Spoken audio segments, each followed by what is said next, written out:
रशमाया आंखौ मा बुंहरदों खोनासंदों आरोखि माने बियो कनजिताजों खुनु माने रिलेसन गैया जेबो माबा गैया माने कन्टेक्ट गैलाया आरोखि ओमफ्राय गैलायाबा बिसोर मानो सामफ्रामबो ओजोंबाजों बेराय आरोखि ओमफ्राय नोम्फानो माखौ खोन्थाहरनांगौ आंलाय हा नोंहा दम गैया नामा हौवा जानानै बिसिखौ बबेयाव थायो नागिरफैलाय नोङो दम दंबा बहा थाया आंखौ बुंबाय थाना मिन्थिबाय बे मैनागुरियाव आं कनजिताजों आंजोंल' थांदोंमोन नामा हो रंगिना दं बेयाव सार मेम दं बेयाव मिन्थिबाय बेयाव जों सानैजोंल' थांदोंमोन नामा हा बेजों थायो नामा बेजों थांबानो बेजों थायो नामा आङो दिनै आं लोगोफोर नोंथांमोननि सेराव मोनसे बिग आपडेट भिडिअ लाना फैदों बिथां तग्रुन कनजितानि फिसाय कनजिताखौहाय दिनैसिम बिथाङा माने गावनि आंगो बिसिखौनो गावनि गथ' गोनां गावनि गथ' थासे रावबो जा खारबाय जा न'खराव काहानि जालांबाय गोदो नङा होमब्ला लोगोफोर दिनैसिम बिथाङा माने गावनि बिसिखौहाय ससियेल मिडियायाव फाननानै जानाया मोजां जायाखै आरो मोजांबो नङा नोंथांमोना भिडिअखौ जोबजासिम नाय अब्लानो बुजि मोनगोन थारैनो तग्रुनाहाय गावनि बिसि कनजिता बर'खौ मा राहा लानानै मा थांखि लानानै दिनैसिम बेफोरबायदि ससियेल मिडियानि दारै सोंखारिनायखौ गाज्रि भाबै सोंखारिनाय सोरनियावबा बेफोरबायदि बाथ्राखौ बुंनाय माने अनेकथा माने नोंथाङा दि तग्रुन बर' नोंथाङा ओरैबायदि मोनसे माने लैखोनखौहाय दिनै खालामदों माने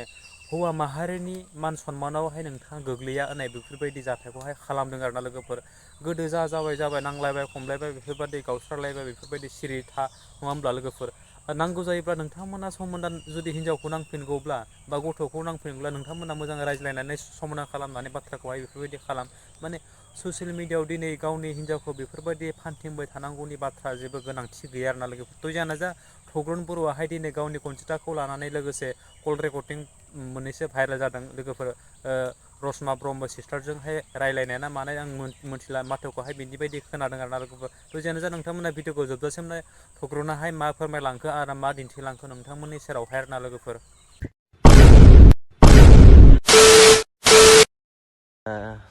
नैबे नानि रशमाया आंखौ मा बुंहरदों खोनासंदों आरोखि माने बियो कनजिताजों खुनु माने रिलेसन गैया जेबो माबा गैया माने कन्टेक्ट गैलाया आरोखि ओमफ्राय गैलायाबा बिसोर मानो सामफ्रामबो ओजोंबाजों बेराय आरोखि ओमफ्राय खोनासंदो नै ओमफ्राय रशमाया मा बुंदों आरोखि आंखौहाय खोनासंदो नोंनि बिसिजों आंहा लेनदेनानो गैया नोंनि बिसिखौ आं मा मिथिगौ बहा थाया आं नै आंनि खामानिनि थाखाय आङो रुम लानानै दङ बिउटिसियान सोलोंदों आङो आंनि खामानिनि थाखाय नोंनि बिसिया बहा थाया आं मा मिथिगौ मालाबा समाव बे प्रडाक्टनि थाखाय लोगो मोनलायो बे सार मेम मोनफैयोबा बेयाव जोङो लोगो मोनलायो बेयावलाय मा खोथा रायलायनो ना बेजों थायो ना बेजों जायो ना बेजों लोगो जायो आंलाय हो आरो आंखौ बेबायदि मुं लानानै ससियेल मिडियायाव होबाय थानांला खिन्थु होनांगौबा आं बिसोरखौ बुंहरसिगोन नोंसोर मा खालामदो होननानै आं हगारनानै होसिगोन खिन्थु बिसोरखौ मा नोम्फानो माखौ खोन्थाहरनांगौ आंलाय हा नोंहा दम गैया नामा हौवा जानानै बिसिखौ बबेयाव थायो नागिरफैलाय नोङो दम दंबा बहा थाया आं मा मिथिगौ जों मा मिथिगौ नोंनि हिनजावा बहा थायालाय जानला मानला रोनावलाबायबाय थानाङा नोङो मिथिबाय जानला मोनला आंखौ बुंबाय थाना मिन्थिबाय बे मैनागुरियाव आं कनजिताजों आंजोंल' थांदोंमोन नामा हो रंगिना दं बेयाव सार मेम दं बेयाव मिन्थिबाय बेयाव जों सानैजोंल' थांदोंमोन नामा हा बेजों थायो नामा बेजों थांबानो बेजों थायो नामा आङो बिगुमैखौ होनहरसिगोन आङो आंहा बिराद मोजां मानसि दङ आंनि जायगायावनो आंनि न'खरावनो